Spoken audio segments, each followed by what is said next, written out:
Om Guru Brahma Gurur Vishnu Gurur Devo Maheshwaraha Guru Sakshat Parabrahma Tasmai Shri Gurave Namaha.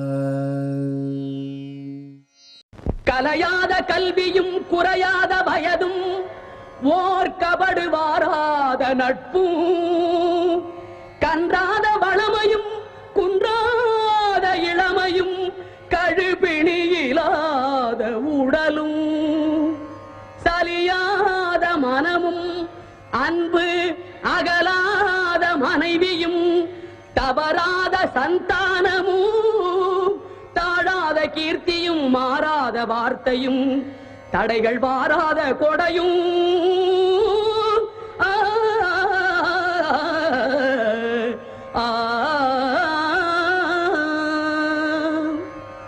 தொலையாத நிதியமும் கோணாத கோலும் ஒரு துன்பமில்லாத வாழ்வும் துய்யனின் பாதத்தில் அன்பும் உதவி பெரிய தொண்டரோடு கூட்டு கண்டாய்.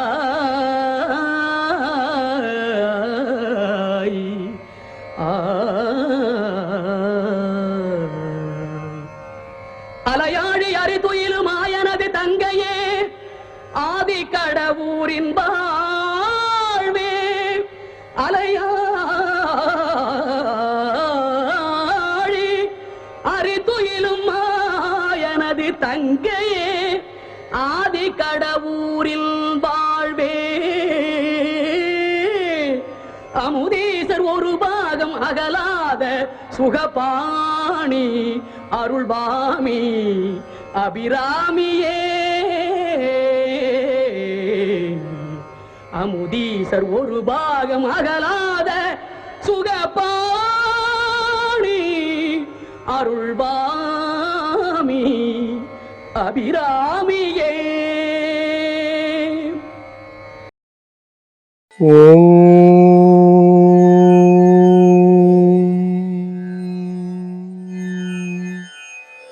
திருச்சிற்றம்பலம். Welcome. Like with every Andhaadhi, whereby there is some information or the other conveyed by butter, in this week's Andhaadhi, we get to understand the story of how the Devi became one half of Lord Shiva, in essence, the Ardhanarishwara form. The story of how the Ardhanarishwara form came into being is a very interesting one that has references to sage Bringi, which also means one with the form of a bee. Let us listen to the song. குறித்தேன் மனத்தில் நின் கோலமெல்லாம் நின் குறிப்பறிந்து மறித்தேன் மரளி வருகின்ற நேர்வழி வண்டு கிண்டி வெறித்தேன் அவிழ் கொன்றை வேணிப்பிரான் ஒரு கூற்றை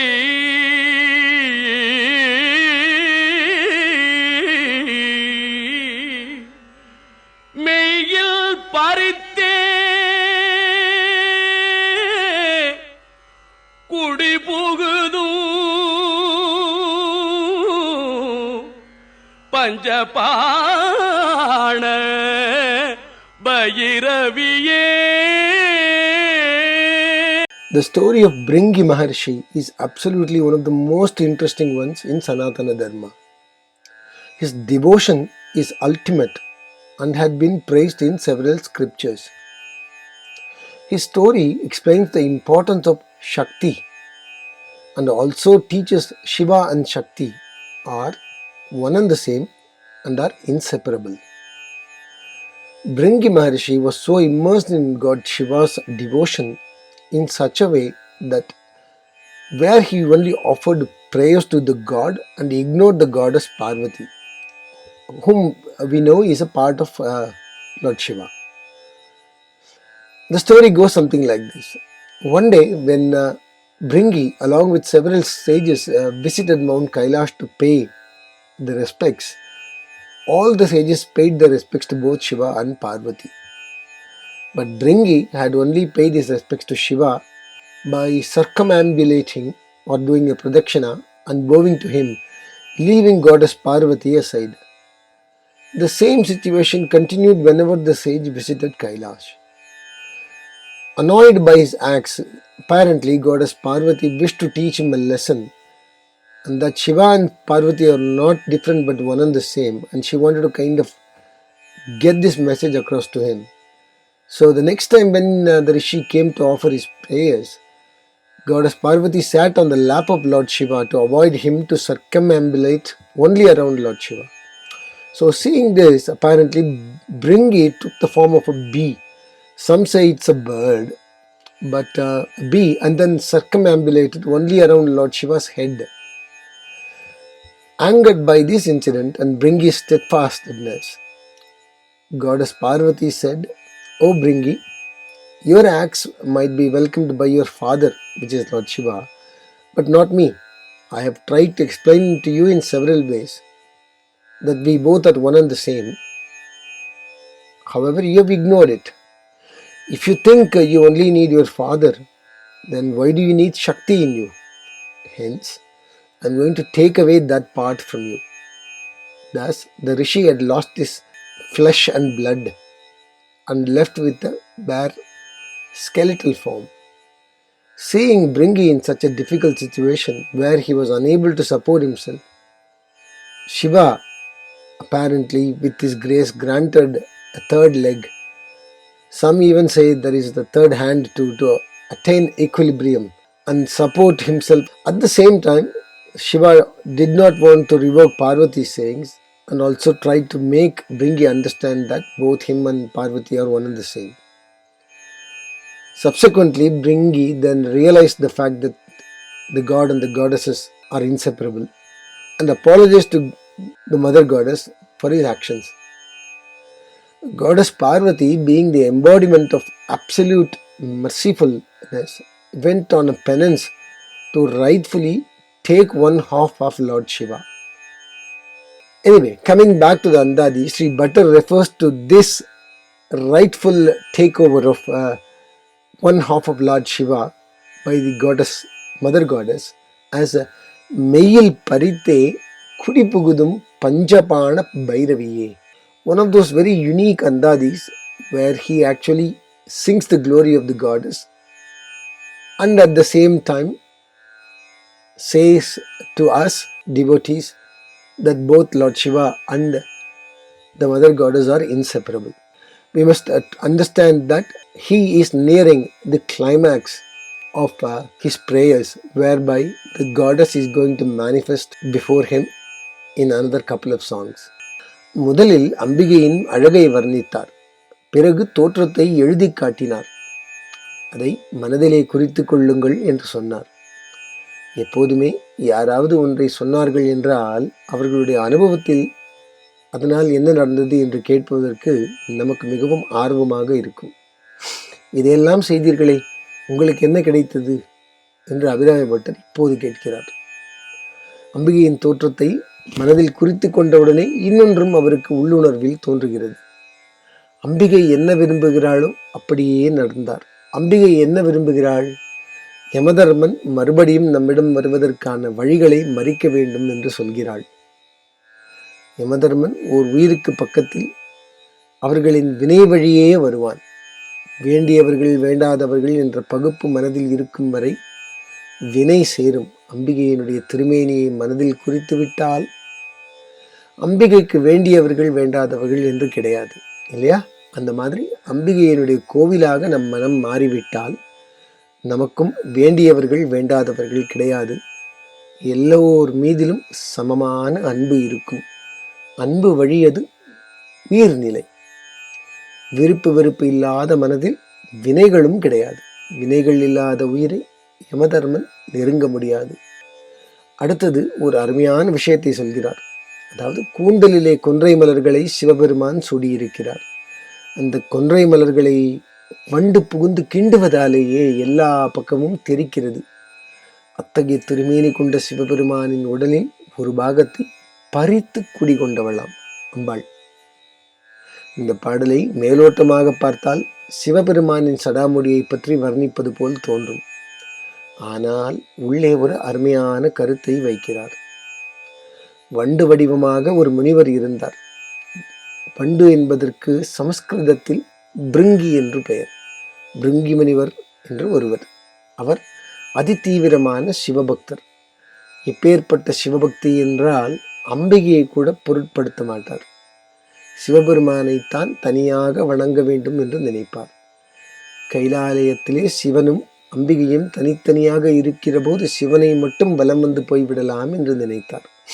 அது தெரிந்து அம்பிகை பெருமானை நெருங்கி உட்கார்ந்தாள். 2 பேரும் நெருங்கி சேர்ந்து உட்கார்ந்து இருக்கிறார்கள். ஆனால் அவருக்கு பிடிவாதம், பெருமானை மட்டும் வலம் வர வேண்டும் என்று. உடனே வண்டு வடிவம் எடுத்து சிவபெருமானை மட்டும் தனியாக வலம் வந்தார். இருவேறு உருவங்களாக இருப்பதால் தானே இவரால் தனியாக வலம் வர முடிகிறது என்று தெரிந்து அம்பிகை தவம் செய்தாள். சிவபெருமான் என்ன வரம் வேண்டும் என்று கேட்டார். உங்கள் உடலில் சரிபாதி வேண்டும் என்று கேட்டாள் அம்பிகை. வாமபாகத்தை பெற்றாள். இறைவனிடத்திலே வரம் பெற வேண்டும் என்றால் தவ வழியில் தான் பெற வேண்டும் என்பதற்காக தவம் புரிந்து அந்த வரத்தை வாங்கினாள். சிவபெருமான் இடது பாகத்தை கொடுத்தார் என்று மற்றவர்கள் சொல்கிறார்கள். அபிராமி பட்டரோ உரிமையோடு இவள் பறித்தாள். உங்களுக்கு எதில் உரிமை இருக்கிறதோ அதைத்தான் நீங்கள் கைப்பற்ற முடியும். முழு தகுதியினாலே அவள் பெற்றது இடபாகம். சிவபெருமானுடைய மனைவி என்பதாலே அந்த உரிமை பற்றி கேட்டு பெற்றதல்ல. தன் கைகளிலே இருக்கக்கூடிய மலரம்புகளை தொடுத்து அதிகாரத்தை பயன்படுத்தி பெற்றதல்ல. இறைவனிடம் வரம் வாங்க வேண்டுமென்றால் தவம் செய்ய வேண்டும்.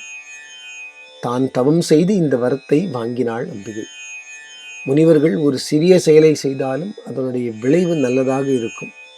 ஒருவர் சிவபெருமானை தனியாக வழிபட வேண்டும் என்று நினைத்தார். அதற்கு அவர் செய்த உத்தி காரணமாக பாகம் பிரியாளாக அம்பிகை இடது பாகத்தை பெற்றாள். நாம் ஒன்று நினைக்க தெய்வம் ஒன்று நினைக்கும் என்பதற்கு இதுவும் பொருளாக சொல்லலாம்.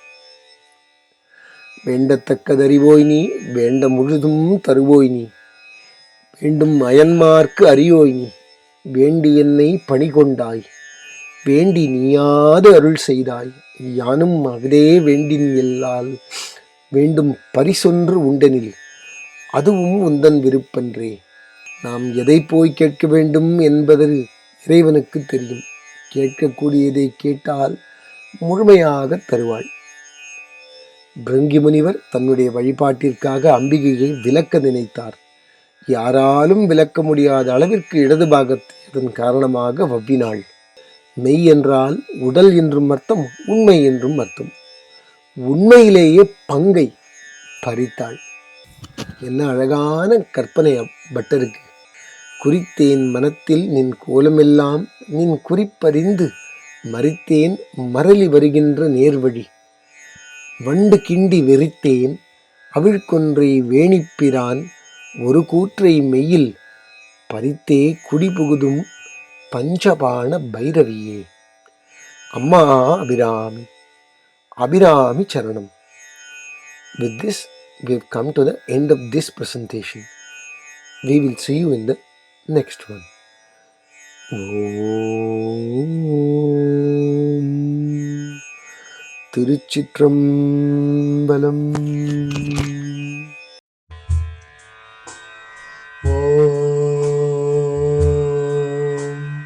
सर्वे भवन्तु सुखिनः, सर्वे सन्तु निरामया, सर्वे भद्राणि पश्यन्तु, मा कश्चित् दुःखभाग् भवेत्. असतो मा सद्गमय, तमसो मा ज्योतिर्गमय, मृत्योर्मामृतं गमय. ॐ शान्ति शान्ति शान्तिः.